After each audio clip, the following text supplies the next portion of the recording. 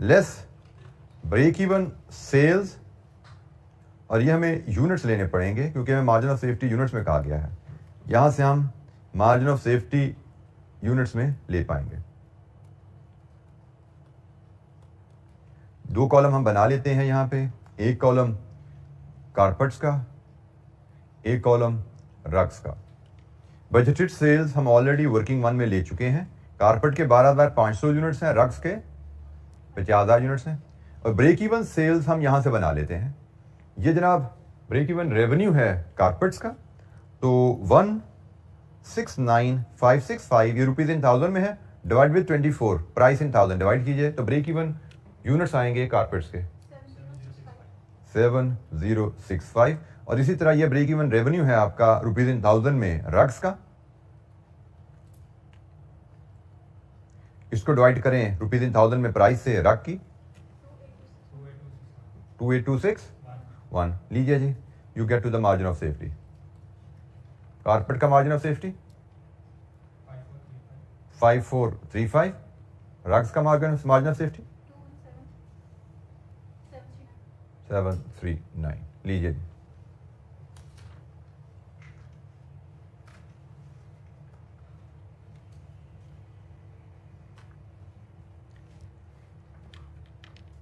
Presentation examiner की हमारे से थोड़ी डिफरेंट है, but that does not matter. Answer वही है जो हमने निकाला, ब्रेक इवन रेवेन्यू का भी टोटल प्रोडक्ट में ब्रेक किया, ये आंसर हमारे एग्जैक्टली उससे मैच कर रहे हैं जी। कोई सवाल, कोई कैलकुलेशन समझ नहीं आई तो पूछिए। हमने सिर्फ पार्ट ए अभी इसका सॉल्व किया है, compute sales break sale revenue to break even and the margin of safety in units. ये sale revenue to break even है जी कारपेट का और रग का, और ये मार्जिन ऑफ सेफ्टी के यूनिट्स हैं कारपेट्स और रग्स के।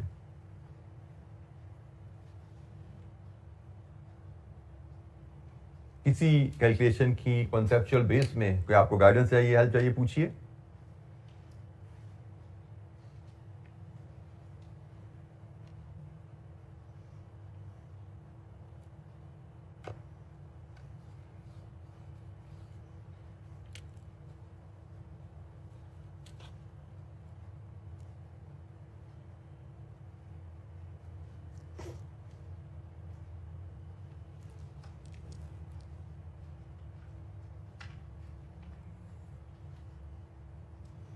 अच्छा जी, पार्ट बी देखते हैं इसका। पार्ट बी अभी हमने पढ़ा नहीं था, पढ़ते हैं जरा। Determine the number of carpets and rugs that must be sold if ML wishes to maintain profit after taxation equivalent to 10% of sales. अगर आपने profit after tax 10% of sales के बराबर कमाना है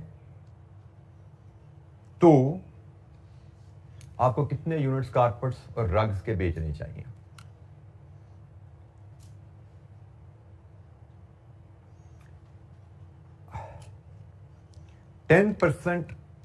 profit 10% of sales, profit after tax 10% of sales.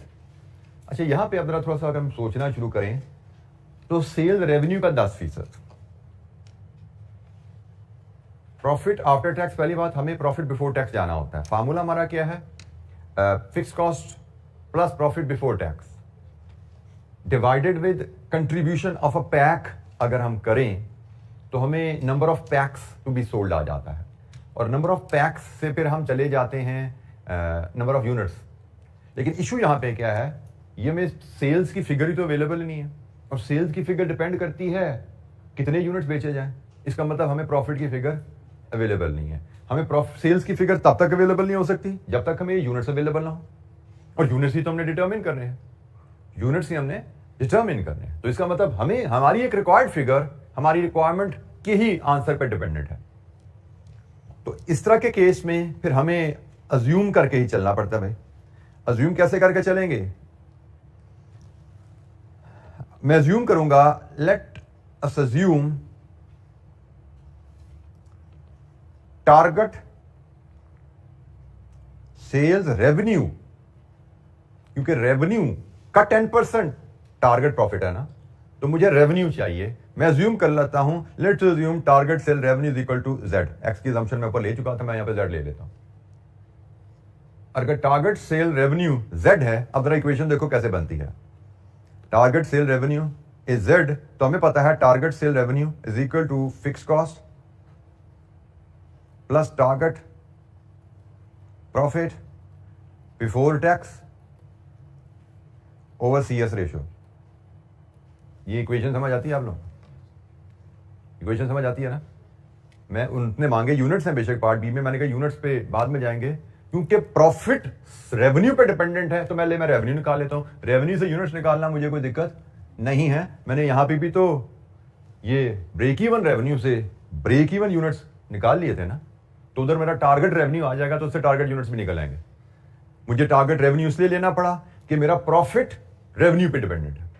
अब इस equation को मैं अगर पॉपुलेट करूं, Z is equal to fix cost में रुपीज में लेके आऊंगा 65,000 में था, ये 65 मिलियन बनती है. ऐसे ही है क्योंकि मुझे डाटा यहां पे पूरा लेना पड़ेगा. टारगेट प्रॉफिट 10% ऑफ सेल्स, लेकिन ये टारगेट प्रॉफिट आफ्टर टैक्स है. टैक्स रेट क्या है? 35 डिवाइड विद 0.65. ये टारगेट प्रॉफिट बिफोर टैक्स हो गया जी. डिवाइड विद CS रेशियो, वो भी गिवन है मेरे पास 0.23. लीजिए जी, इस इक्वेशन को सॉल्व कर लीजिए Z के लिए. ये रुपीज में आपका टारगेट रेवेन्यू आ जाएगा. Solve this equation for Z. 10% लिखना है या इसको 0.1 लिखना है, एक ही बात है. ये target profit before after tax है, इसको 0.65 से डिवाइड कीजिए, target profit after before tax आ जाएगा. 10% of sales is target profit after tax. CVP analysis में हम target profit before tax use करते हैं.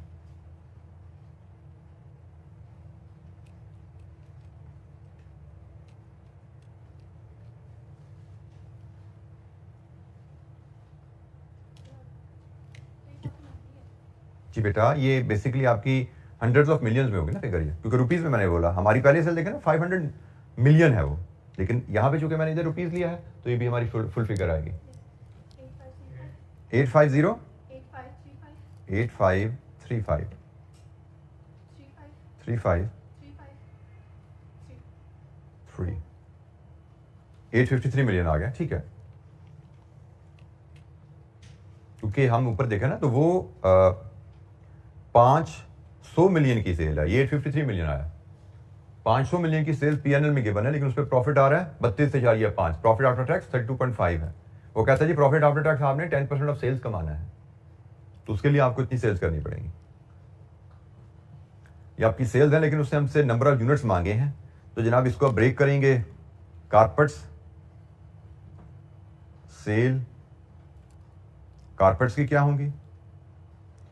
तो जैसे देखिए, हमें चूंकि यूनिट्स चाहिए ना, मैं डायरेक्ट यूनिट्स में जाने लगा हूं. 853 535 353. ये रेवेन्यू है.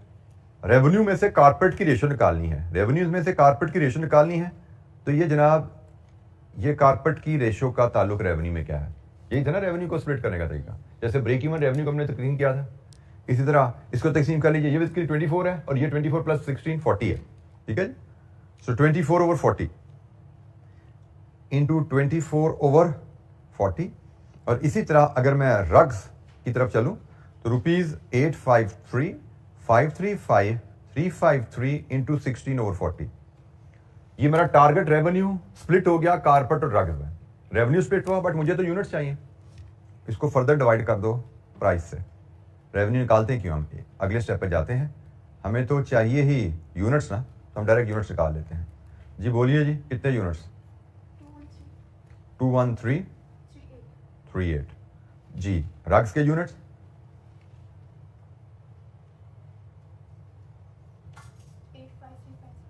85 होगा नहीं. देखिए दोबारा चेक कीजिए यूनिट्स. सॉरी बोलिए 85, सॉरी माय मिस्टेक. 85 354. ठीक हो गया, माय मिस्टेक. जी जनाब, एनी क्वेश्चन? मैंने थोड़ी सी अप्रोच एग्जामिनर से डिफरेंट रखी है. राउंडिंग ऑफ का सिर्फ डिफरेंस है हमारा. उसका 85,300 आ रहा है और ये 21325 आ रहा है. राउंडिंग ऑफ डिफरेंस है, बाकी हमारे आंसर सेम है. क्योंकि उसने डिफरेंट तरीके से इसको सॉल्व किया, मैंने एक इक्वेशन बना के सॉल्व किया. मुझे इस तरह के सवालों के इक्वेशन से सॉल्व करना ज़रा ज़्यादा प्रैक्टिकल लगता है. जी ये पूरा पार्ट भी आपके सामने है. 5 मार्क्स.